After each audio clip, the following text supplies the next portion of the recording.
Welcome to RTV. నేను మీ గయాజ్ని. నెల్లూరు జిల్లా కోవూరుకు చెందిన డిగ్రీ వరకు చదువుకునింది. నిరుపేద కుటుంబం. అయితే ఉద్యోగరీత్యా కొంతకాలం కిందట హైదరాబాద్కి వెళ్ళింది.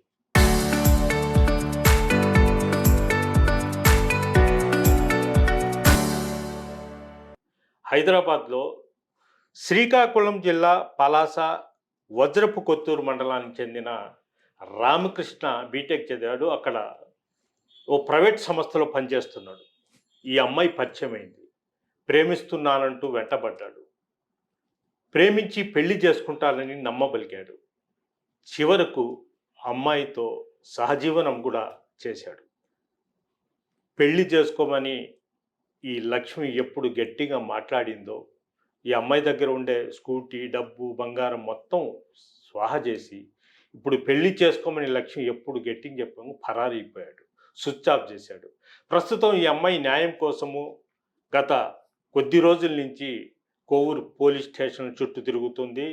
ప్రజా సంఘాలు, మీడియాతో కూడా కలిసి చెప్తుంది. ఒక రీల్ కూడా చేసి తమకు న్యాయం చేయాలంటూ కూడా కోరుతుంది. ప్రస్తుతం మనతో మాట్లాడేందుకు ఆర్టీవీ స్టూడియోకి కూడా రావడం జరిగింది. ప్రస్తుతం అసలు ఏం జరిగింది అనేది కూడా ఆమెతో మాట్లాడతాం. అసలు ఏం జరిగింది?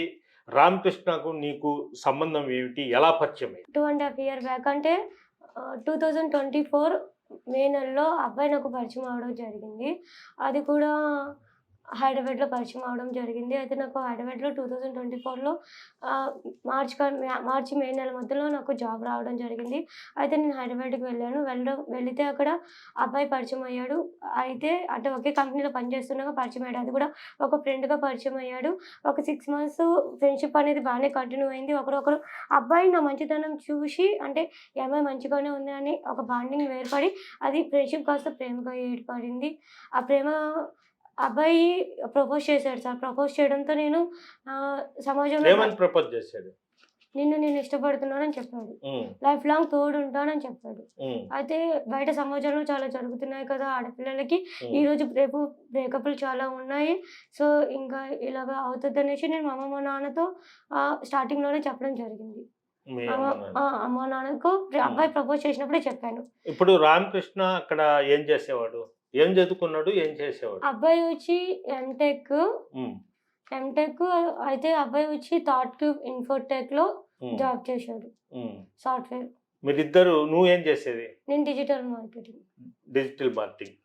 నేను డిగ్రీ వచ్చాను. అంటే ఇద్దరు ఎక్కడ ఉండేవాళ్ళు? ఇద్దరు ఒకే రూమ్ తీసుకున్నారా? స్టార్టింగ్ వచ్చేసి సార్ నేను 6 months వచ్చి ఎస్ఆర్ నగర్ లో అన్నపూర్ణ హాస్టల్లో ఉన్నాను. అబ్బాయి వచ్చి అమీర్పేట దగ్గర శ్రీ వెంకటేశ్వర బాయ్స్ హాస్టల్లో ఉన్నాడు. అది కూడా ఒక 6 months. అబ్బాయి ఒక 6 months, నేను ఒక 6 months. అలాగా అయితే కొంచెం ఫ్రెండ్షిప్ అనేది బాగానే ఏర్పడంతో లాస్ట్ 2025లో మా ఇంట్లో వాళ్ళకి చెప్పి ఒప్పించుకున్నాను. ఒప్పించుకున్న తర్వాత మా పేరెంట్స్ ఒప్పుకోవడానికి దగ్గరగా ఒక 3 months 6 months అబ్బాయిని స్టడీ చేసి ఓకే ఈ అబ్బాయి మా బిడ్డకు ఒక జీవితం ఇస్తాడు అని అనుకోని మాత్రమే మా అమ్మ మా నాన్న తనతో యాక్సెప్ట్ చేయడం జరిగింది. అయితే మా అమ్మ మా నాన్న ఒప్పుకున్నారు కదా అనేసి లాస్ట్ నేను ఎప్పుడు వెళ్ళాను, మళ్ళీ నిద్ర ఒకే ఇంట్లో ఉన్నది ఎప్పుడంటే లాస్ట్ 2025 ఆగస్ట్ నుంచి అబ్బాయితో ఒకే ఇంట్లో ఉండడం జరిగింది. అంటే హాస్టల్ ఫీజు ఎక్కువైపోయి అబ్బాయి హాస్టల్ ఫీజుకి నా హాస్టల్ ఫీజుకి ఎక్కువ డబ్బులు అవుతున్నాయి. పైగా అబ్బాయికి కొన్ని అప్పులు ఉన్నాయి. అంటే క్రెడిట్ కార్డ్ బిల్స్ మొత్తం కలిపి ఒక 5 lakhs వరకు అప్పు ఉంది సార్. అవన్నీ అప్పులు కట్టడానికి వచ్చే శాలరీస్ సరిపోయేది కాదు. అందుకని చెప్పి అబ్బాయి ఏం చెప్పాడంటే ఈ హాస్టల్ ఫీజులు ఏదైతే ఉందో ఇవన్నీ ఎక్కువ అవుతున్నాయి. అయితే నువ్వు వచ్చి మన ఇద్దరం ఒకే ఇంట్లో ఉందాము అని అటు అమ్మ నాన్నతో మాట్లాడాము, ఇటు పక్క వాళ్ళ అమ్మతో మాట్లాడాము. అందరూ ఒప్పుకున్నారు. ఇంకేముంది మనం తొందరలో పెళ్లి చేసుకుంటాం కదా అని చెప్తే ఆ ఉద్దేశంతో ఒకే ఇంట్లో పెట్టారు. మీ అమ్మ వాళ్ళు కూడా ఒప్పుకున్నారు. వాళ్ళ అమ్మ వాళ్ళు, వాళ్ళ అమ్మకి తెలుసు. వాళ్ళ అమ్మ 3 days మాతో 3 months ఒకే దగ్గర ఉన్నాం. వాళ్ళ అమ్మ నేను అందరం కలిసి ఒకే ఇంట్లో ఉన్నారా? ఒకే ఇంట్లో ఉన్నాం. మా అమ్మ 10 days ఒకసారి వచ్చి పోతుంది.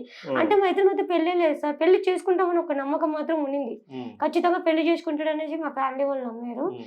ఈ రోజు కాకపోయినా రేపు ఒక 1 or 2 years అయినా చేసుకుంటారు కదా.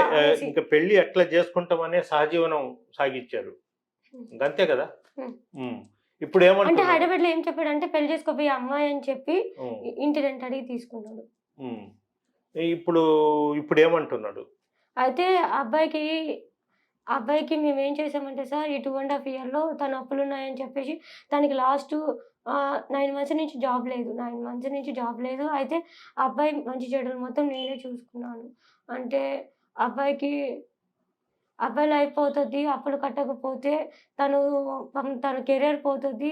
ఇంత చదువు చదువుకున్నాడు జాబ్ రాదు. అది ఇది వాళ్ళ ఇంట్లో తెలిస్తే అప్పుల విషయము తనకి ఒక బ్యాడ్ నేమ్ వస్తుందన్న ఒక ఉద్దేశ్యంతో నేనేం చేశానంటే నీ సంపాదించిన డబ్బులు 2,00,000 వరకున్నాయి. ఇచ్చాను. అయి బ్యాంక్ స్టేట్‌మెంట్స్ ఉన్నాయి.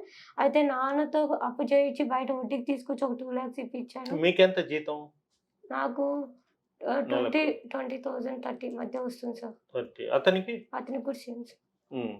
ప్రెజెంట్ లేదు సార్. 9 మంత్స్ నుంచి జాబ్ లేదు. హ్మ్. ఆ 9 మంత్స్ నుంచి జాబ్ లేకపోవడంతో అప్పులు ఎక్కువైపోయాయి ఆ అబ్బాయికి. హ్మ్. అయితే నా చేత కూడా లోన్ యాప్స్ ఉంటాయి కదా! ఎంపాకెట్, క్రెడిట్‌బి, కిషిందు అవన్నీ కలిపి 1,00,000 వరకు అప్పు చేయించాడు సార్. నీ ఆ అబ్బాయి క్రెడిట్ కార్డ్‌లు కట్టుకోవడానికి, తను లోన్ యాప్‌లు కట్టుకోవడానికి అడిగితే తీసిచ్చాను. అలాగే అవి ఎవ్రీ మంత్ మనం ఇన్‌స్టాల్‌మెంట్ లెక్క కట్టాలి కదా!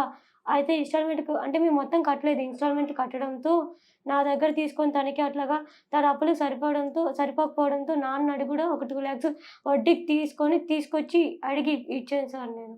హ్మ్. ఇప్పిచ్చాను. అయితే మా నాన్న చైను, ఉంగరం హ్మ్. అన్నీ ఇచ్చాను సార్. అంటే పెళ్లి చైను పెళ్లి పెళ్లి అవుద్ది అని ముందుగానే ఇచ్చేశారు. ఆ! అవును. హ్మ్. ఇంటి అల్లుడే కదా! హ్మ్. ఎప్పుడైనా బిడ్డకి జీవితం ఇస్తాడు కదా! పెళ్లి చేసుకుంటాడు. పాపం వాడి జీవితం పోతే ఎట్లా అని చెప్పి నాన్నిచ్చారు. ఇప్పుడు ఏమంటున్నాడు? పెళ్లి అబ్బాయి చేసుకుంట చైను, ఉంగరం ఇచ్చాము. స్కూటీ ఇచ్చాను సార్. చైను, ఉంగరం ఎందుకిచ్చానంటే వాడి క్రెడిట్ కార్డు 5,00,000 ఉంది. అది క్లోజ్ చేసేసి వాడికొక ప్రెజెంట్ జాబ్ లేదు కదా! ఒక జాబ్ వచ్చి మా కెరియర్ ముందుకు తీసుకెళ్దామని ఒక ఉద్దేశ్యంతో ఓకే. నాన్న ఇచ్చావు. ఇచ్చాడు. బాగానే అమ్మేసాడు. ఉంది. ఇప్పుడు ఏమంటున్నాడు? ఏమంటున్నాడంటే హ్మ్. ఆహ్, 2½ ఇయర్ బాగానే గడిచింది సార్. మా హ్మ్. ప్రేమ విషయము. అంతే మొత్తం 10,00,000 అయింది. అయితే మా ప్రేమ విషయము బాగానే గడిచింది. అయితే 2½ వాళ్ళ అమ్మతో మాట్లాడుకున్నాం అంతా బాగానే ఉంది. అయితే అప్పుల బాధ ఎక్కువైపోయింది మాకు. నాకు కానీ, అబ్బాయికి కానీ అప్పుల బాధ ఎక్కువైపోవడంతో ఆహ్, నేనేం చేశానంటే మీ ఇంట్లో ఒకసారి మాట్లాడుకుందాం. ఈ బాధలు తట్టుకోలేకపోతుంది. నాన్నతో మాట్లాడి అప్పులైతే ఉందో క్లోజ్ చేసేసుకొని, ఆ తర్వాత ఒక జాబ్ చేసుకొని మన జీవితం మనం చూసుకుందాం అని నేను చెప్పాను సార్. అయితే ఆ అబ్బాయి ఏమన్నాడంటే ఆహ్, వాళ్ళ అమ్మగారికి ఒకటే తెలుసు. వాళ్ళ ఇంట్లో మేనత్తకి తెలీదు. వాళ్ళ మేనత్తకి టైం వచ్చినప్పుడు చెప్తా అన్నాడు. ఒకసారి మీ మేనత్తతో మాట్లాడు. మీ మేనత్తకి అంటే వాళ్ళ మేనత్తని ఒప్పిస్తా అన్నాడు అబ్బాయి మాతో. ఏం చెప్పాడంటే, "మా మేనత్తని ఒప్పిస్తాను. నీకు అన్యాయం చేయను. మా మేనత్త ఒప్పుకోకపోయినా కాళ్ళు పట్టుకొని ఒప్పిస్తానని" చెప్పాడు. అయితే "నువ్వు మీ మేనత్తకి 2½ ఇయర్ అయిపోయింది. అప్పుల బాధ తట్టుకోలేకపోతున్నావు. ఒకసారి వెళ్ళి మీ మేనత్త దగ్గర అడుగు. అంటే ఈ ప్రేమ విషయం ఒకసారి చెప్పు" అని చెప్పాను సార్. చెప్పడంతో వాడు ఏటి చేశాడంటే లాస్ట్ మంత్ ఒక నాలుగో నెల ఫిబ్రవరి నెలలో వెనకడుగేశాడు. ఫిబ్రవరి నెలలో వెనకడుగేయడం జరిగింది. వాళ్ళ అమ్మతో ధైర్యంగా మాట్లాడిన ఒక అబ్బాయి, మా ఇంట్లో వాళ్ళతో ధైర్యంగా మాట్లాడిన అబ్బాయి. అంటే ఇంట్లో వాళ్ళతో వాళ్ళ అమ్మోళ్ళతో మాట్లాడితే ఏ పిల్లైనా బలంగా నమ్ముతుంది కదా సార్! ఖచ్చితంగా పెళ్లి చేసుకుంటారని. ఒకవేళ మోసం చేసేటోడు అయితే పేరెంట్స్ దాకా రానివ్వడు కదా! ఏ అబ్బాయినా కానీ. పేరెంట్స్ దాకా పెళ్లి దాకా వచ్చినప్పుడు మా ఇంటి పక్కనోళ్ళకి తెలుసు, చుట్టాలకి తెలుసు, అందరికి తెలుసు కాబట్టి ఎవరైనా బలంగా నమ్ముతారు కదా! ఖచ్చితంగా వీడు పెళ్లి చేసుకుంటాడు మోసం చేయడని.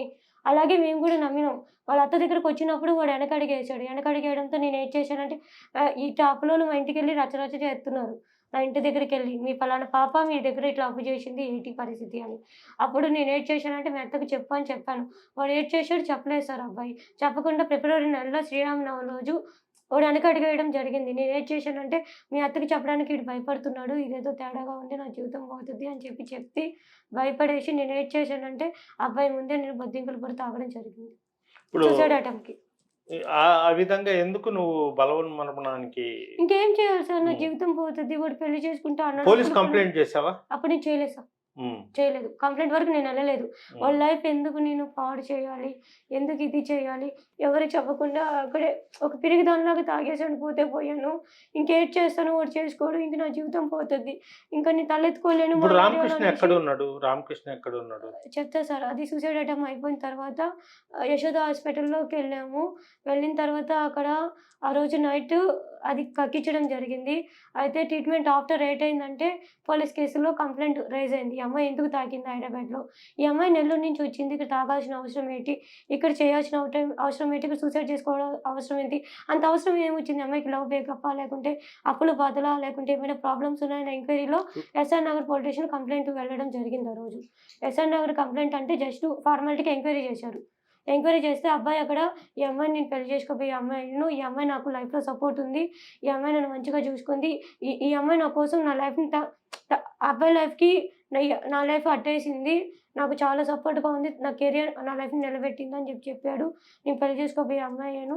సో ఏందో నేను పెళ్లి చేసుకోలేను అన్న ఒక భయంతో తను తాగేసింది అని తను ఎస్ఆర్ నగర్‌లో చెప్పడం అని పోలీస్ అక్కడ స్టేషన్‌లో కూడా పోలీస్ స్టేషన్ చెప్పడం ఒప్పుకున్నాడు. చెప్పడం జరిగింది. అక్కడ మా ఫోటోలు కూడా తీశారు పోలీసు వాళ్ళు. అయితే నాకు 1 ఇయర్ టైమ్ ఇవ్వండి. నేను పెళ్లి చేసుకుంటాను అని చెప్పాడక్కడ. అక్కడ ఒప్పుకున్నాడు. ఈ అప్పుల కోసం అమ్మాయి అన్నీ ఇచ్చింది, చేసింది. అమ్మాయి లైఫ్ కోసం మొత్తం తెలుసు. అది ఇది అని చెప్పాడు సార్. అయితే ఇట్లా అయింది. సో అండ్ సో ఇది పరిస్థితి అని చెప్పడంతో మొత్తం అక్కడ ఒప్పుకున్నాడు.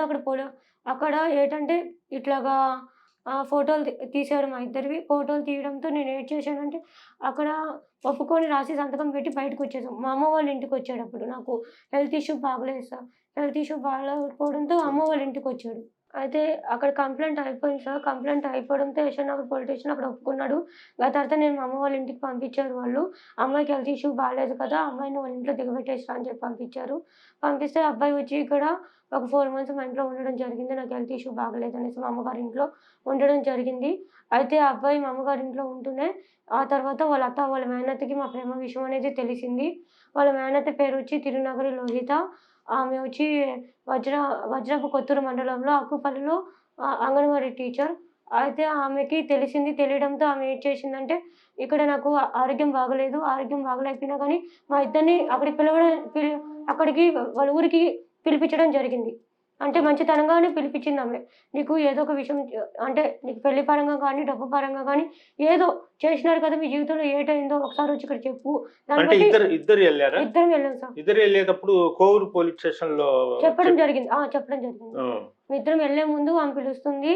అంటే ఒక అమ్మాయి అంత దూరం వెళ్ళడం కరెక్ట్ కాదు కదా! అనేసి కోర్ పోలీస్ స్టేషన్‌లో అబ్బాయి ఇక్కడ నేను ఈ అమ్మాయిని పెళ్లి చేసుకోబోతున్నాను. ఈ అమ్మాయి గురించి నాకు మొత్తం తెలుసు. సో అండ్ సో అని చెప్పడం జరిగింది. అయితే ఆ అబ్బాయి ఏటంటే ఆ అబ్బాయిని పెళ్లి చేసుకున్న తర్వాత ఈ అమ్మాయిని ఇంకా పెళ్లి చేసుకుంటాను. మా ఇంట్లో వాళ్ళని ఒప్పించుకోవడానికి తీసుకోబోతున్నానని చెప్పాడు. చెప్పిన తర్వాత నేను వైజాగ్ వెళ్ళడం జరిగింది. అబ్బాయితో కలిసి మేమిద్దరం కలిసే వెళ్ళాము వైజాగ్‌కి. అది కూడా మే 13వ తేదీ ఆహ్, మధ్యాహ్నం 12:30 బండి వైజాగ్‌లో ఇక్కడ నెల్లూరు నుంచి వైజాగ్ బండి ఎక్కడం జరిగింది. అది మిడ్‌నైట్ వచ్చి 11 గంటలకు అక్కడ వైజాగ్‌లో దిగాము. దిగితే వాళ్ళ అత్త, వాళ్ళ బావ అందరూ వచ్చారు సార్ అక్కడికి. రావడము నాకక్కడ హెల్త్ బాలేదు. తల తిరిగిపోతుంది. నేను హాస్పిటల్‌లో అడ్మిట్ అవ్వాల్సింది. అదే అడ్మిట్ అవ్వకుండా నేను అంత దూరం తీసుకెళ్ళి నన్నక్కడ వదిలేసారు. అబ్బాయిని కొట్టి తీసుకెళ్ళిపోయారు. కొట్టి తీసుకెళ్ళి నన్ను వైజాగ్‌లో వదిలేసారు. వైజాగ్‌లో ఎన్ని రోజులైంది ఇది జరిగి? మే 14వ తేదీ సార్. ఆహా! మే 14వ తేదీ జరిగింది. హుహు. అయితే అక్కడ వదిలేసారు. నేనేం చేయాలో నాకు అర్థం కాలేదు. ఇప్పుడేం చేయాలి నువ్వు? నీ డిమాండ్ ఏంటి? అదే సార్. అక్కడ నేను పలాసకెళ్ళాను. పలాసకెళ్ళిన తర్వాత ఆ అబ్బాయి లేడు పారిపోయాడని చెప్పారు వాళ్ళు. ఆ తర్వాత నేను అక్కడ పలాసలో నేను కంప్లెయింట్ ఇవ్వలేదు. అంటే నేను ఒక్కదాన్నే. మా అమ్మ, మా నాన్న ఎవ్వరు లేరు. అందుకని చెప్పి నేను భయంతో అక్కడ అక్కడి నుంచి చిన్నగా మా ఇంటికి రావడం జరిగింది. ఇంటికొచ్చిన తర్వాత ఇంకా పోలీస్ స్టేషన్ నేనైతే అప్పుడు కంప్లెయింట్ ఇవ్వలేదు. ఇంకా 10 రోజుల తర్వాత ఆమె వాళ్ళ పెద్ద మనుషుల ద్వారాగా నన్ను పిలిపించడం జరిగింది. అంటే వాళ్ళ ఊరు పెద్ద మనుషులుంటారు కదా! అట్లా పిలిపించింది. నాకు ఫోనులు చేసి పిలిపిస్తే ఇంకా ఇది ఆడపిల్ల విషయం అమ్మ. మీ ఊళ్ళో చెప్తే ఆ పిల్ల జీవితం పోతది. ఇలాగ చెప్పుడు కరెక్ట్ కాదు. అందుకని చెప్పి ఆడపిల్ల విషయం కాబట్టి మా ఊళ్ళో వచ్చి తెలుసుకున్నా ఏదో ఒక న్యాయం ఇక్కడే జరగాలి. ఇక్కడే చేయాలి. ఇక్కడే చెందాలి. మీ ఊళ్ళో తెలిస్తే అమ్మాయి జీవితం పోతది. ఒకవేళ మేము పెళ్ళికి ఒప్పుకోకపోయినా అమ్మాయికి బ్యాడ్ నేమ్ వస్తది. మీ ఊరు దాకా వద్దు. మా ఊరికి రాండి అని చెప్పి ఆమె మంచితనంగా పిలిపిస్తే అది కాక నాకు 65 సంవత్సరాలమ్మ. నేను అంత దూరం రాలేను. మీరే పెద్ద మనిషి చేసుకొని రాండి ఆమె చాలా మంచిగా రిక్వెస్ట్ చేసి నమ్మి అమ్మ వాళ్ళని అమ్మ నా తరపున ఒక ముగ్గురిని తీసుకుపోవడం జరిగింది. అయితే ఏటంటే అక్కడికి పోయిన తర్వాత ఆమె రైతు భరోసా కేంద్రంలో అక్కడ పలాసలో రైతు భరోసా కేంద్రంలో మీటింగ్ పెట్టింది. మీటింగ్ పెట్టిన తర్వాత ఆమె ఏటి చేసిందంటే, వాడికి నాకు సంబంధం లేనట్టుగా తెల్ల పేపర్ మీద రాసి సంతకం పెట్టమంది పెద్ద మనుషుల ద్వారా. నేను వాడికి ఎటువంటి డబ్బులు ఇవ్వలేదు. వాడికి నాకు పరిచయం లేదు. అసలు సంబంధం లేదు. నేను వాడితో సహజీవనం చేయలేదు. వాడు నాతో ఒకే ఇంట్లో ఉండలేదు. అసలు ఏటి లేదని చెప్పి రాసి సంతకం పెట్టమంది. దానికి నేను అంగీకరించలేదు. నేనెందుకు పెట్టాలి? నేనెందుకు చేయాలి? అని అడగడంతో ఆమె మాట మాట పెరిగి వాళ్ళ ఊరు పెద్ద మనుషులను పిలిపించుకొని నన్ను, మా అమ్మని కొట్టించడం జరిగింది.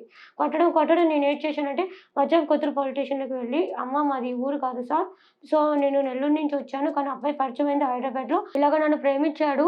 ఇలాగ ఒకే ఊర్లో ఉన్నాము. మొత్తం ఇలా 2 ½ ఇయర్‌లో ఇది జరిగింది" అని నేను పలాస పోలీస్ స్టేషన్‌లో చెప్తే, అక్కడ కేస్ తీసుకోలేదు మా మీద. అంటే "మీది ఈ ఊరు కాదు కదమ్మా! నువ్వు వెళ్లి నెల్లూరు పోలీస్ స్టేషన్‌లోనే కంప్లెయింట్ ఇవ్వాలి. నెల్లూరు పోలీస్ స్టేషన్‌లోనే నీకు న్యాయం జరగాలి.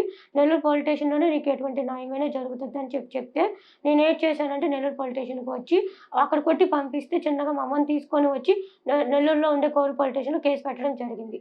అయితే ఆ దెబ్బని చూసుకొని కూడా కోర్ పోలీస్ స్టేషన్ వాళ్ళు కంప్లెయింట్ తీసుకోలేదు. దగ్గరగా 25 రోజులు పైనే అయిపోయింది. ఇప్పటి వరకు ఎఫ్ఐఆర్ ఫైల్ చేయలేదు. ఆ అబ్బాయి మీద ఎటువంటి యాక్షన్ తీసుకోలేదు.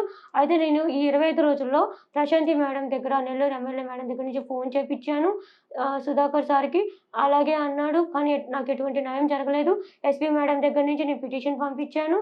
అయినా నాకు ఎటువంటి న్యాయం జరగలేదు. అయితే ఇంకా నేనేటి చేశానంటే, ఇక్కడ నాకు నెల్లూరులో న్యాయం జరగతలేదు కాబట్టి హైదరాబాద్‌కి ఒక 4 డేస్ బ్యాక్ ఎళ్ళడం జరిగింది. అక్కడ ఎస్ఆర్ నగర్ పోలీస్ స్టేషన్‌లో ఆల్రెడీ కంప్లెయింట్ ఉంది కదా! మేడం అక్కడికి వెళ్లి ఇలా చెప్పాను. మేడం ఇక్కడ కంప్లెయింట్ ఇచ్చినాం కదా! Last 4 months back 5 months back ఆ అబ్బాయి ఇలా చేసిండు. ఇలా మోసం చేసి ఎళ్ళిపోయిండు. ఇప్పుడు నా పరిస్థితి బాగలేదు. నన్ను నడి రోడ్లో ఏసాడు. నా దగ్గర ఉన్నది మొత్తం ఊడ్చుకెళ్ళిపోయాడు. ఇక్కడ మా ఇంట్లో నేను తలెత్తుకోలేకపోతున్నాను. నా జీవితం పోయిందని చెప్తే ఎస్ఆర్ నగర్ పోలీస్ స్టేషన్ వాళ్ళు ఏం చెప్పారంటే, "అమ్మ నీది నెల్లూరు కాబట్టి నీకు ఖచ్చితంగా కోర్ పోలీస్ స్టేషన్ నుంచే న్యాయం జరగాలి. ఆ రోజు అబ్బాయి ఇక్కడున్నాడు కాబట్టి నేను ఆ రోజు నీకు న్యాయం చేయగలిగాను. ఈరోజు అబ్బాయి మనతో లేడు కాబట్టి నువ్వు కోర్ పోలీస్ స్టేషన్‌కి వెళ్లి కంప్లెయింట్ ఇవ్వు. ఒకవేళ అక్కడ నీకు న్యాయం జరగకపోతే నువ్వు ఫైట్ చేయి" అని మాత్రమే చెప్పారు సార్. ఓకే. ఇది పరిస్థితి. హ్మ్. ఆ అబ్బాయి 10 డేస్ బ్యాక్ కాల్ చేసి, నాకు "నువ్వు మా ఇంట్లో వాళ్ళు కొడుతున్నారు, తిడుతున్నారు. ఒకే రూమ్‌లో పెట్టి లాక్ చేశారు.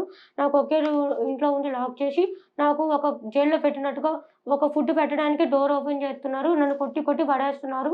అందుకని చెప్పి నేను నీకు ఏ విధంగా నేను ఎటువంటి సహాయం డబ్బు పరంగా కానీ, పెళ్లి పరంగా కానీ ఎటువంటి న్యాయం చేయలేనని" ఓకే. చెప్తున్నాడు. ఓకే.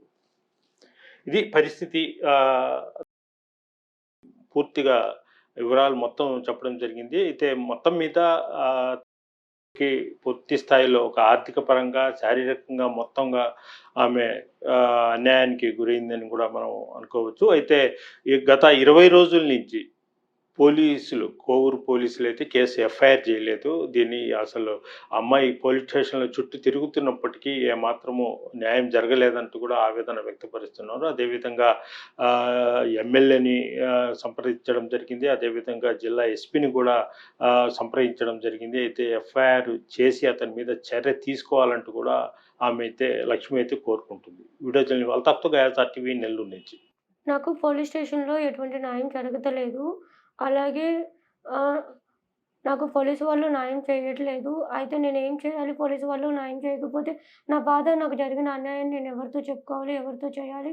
అందుకే నేనేటనుకుంటున్నానంటే సోమవారం మంగళగిరికి వెళ్ళి పవన్ కళ్యాణ్ సార్ దగ్గరికెళ్ళి అర్జీ పెట్టడం కానీ, లేదా పవన్ కళ్యాణ్ సార్ దగ్గర అపాయింట్‌మెంట్ తీసుకోవడం కానీ, లేదంటే పవన్ కళ్యాణ్ సార్ దగ్గర నుంచి నాకు న్యాయం కావాలని కోరుకుంటున్నాను. లేదు అనుకుంటే న్యాయం జరగకపోతే మాత్రం నేను హోమ్ మినిస్టర్ సార్ దగ్గరికైనా వెళ్తాను. నాకైతే ఖచ్చితంగా న్యాయం కావాలి. ఇది ఒక ఆడపిల్ల జీవితం కాబట్టి ఈరోజు నాకు అయినట్టు ఏ ఆడపిల్లకి కూడా అన్యాయం జరగకూడదు. ఈరోజు నేను మోసపోయినట్టు, నా జీవితం పోయినట్టు నేను తెలిసి చేశానో, తెలియక చేశానో కానీ చేసినాను. నేను వాడిని గుడ్డిగా నమ్మి మోసపోయాను. కానీ నేను మోసపోయి నా జీవితం పోయినట్టు ఇంకొక ఆడపిల్ల జీవితం అయితే పోకూడదు. ఇంకొక ఆడపిల్ల అయితే నాలాగా జీవితం అయితే పోగొట్టుకోకూడదని నేను కోరుకుంటున్నాను.